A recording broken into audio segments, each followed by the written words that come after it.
Good morning, church.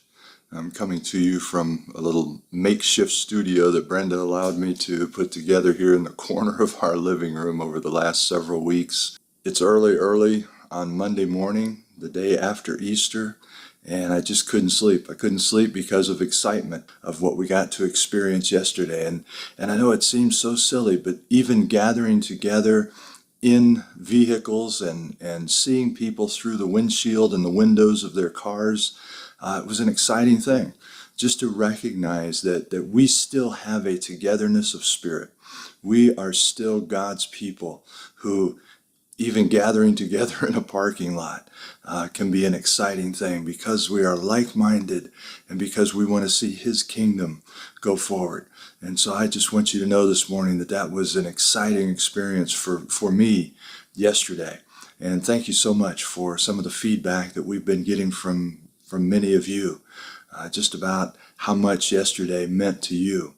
And I know that it's not because many of you have not already been reaching out to each other, because I'm hearing reports of how the folks at Next Church are really standing together during this time and reaching out and trying to find out what they can do, what each one of us can do to be an encouragement to others. So I just want to say thank you. I want to thank you for being the church, not just a group of people who do church together, but a group of people who truly love being the church. And this morning I was reminded of how the disciples responded after Jesus' death. And this was before they even recognized the full truth, the full impact of His resurrection. We read that this was after Jesus had appeared to the men on the road to Emmaus, and those men recognized Him eventually, and they went running back to where the other 11 were gathered. And we're going to pick up in verse 36 in Luke chapter 24. While they were talking about this, Jesus Himself stood among them and said to them, "Peace be with you." They were startled and frightened, thinking they saw a ghost, and He said to them, "Why are you troubled? Why do doubts rise in your minds? Look at my hands and my feet. It is I myself. Touch me and see. A ghost does not have flesh and bones, as you see I have." And when He had said this, He showed them His hands and feet. And while they still did not believe it because of joy and amazement, He asked them, "Do you have anything here to eat?"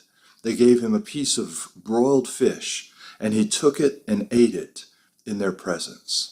It's just a couple of things that I want you to notice about this. The first is the obvious, and that is when God's people gather together, He is in their midst. Sometimes it's in unexpected ways, and then other times it's in ways that almost seem to us to be normal because we recognize His presence so easily. But the other thing that I want you to notice is that He was willing to go to great lengths to put their minds at ease.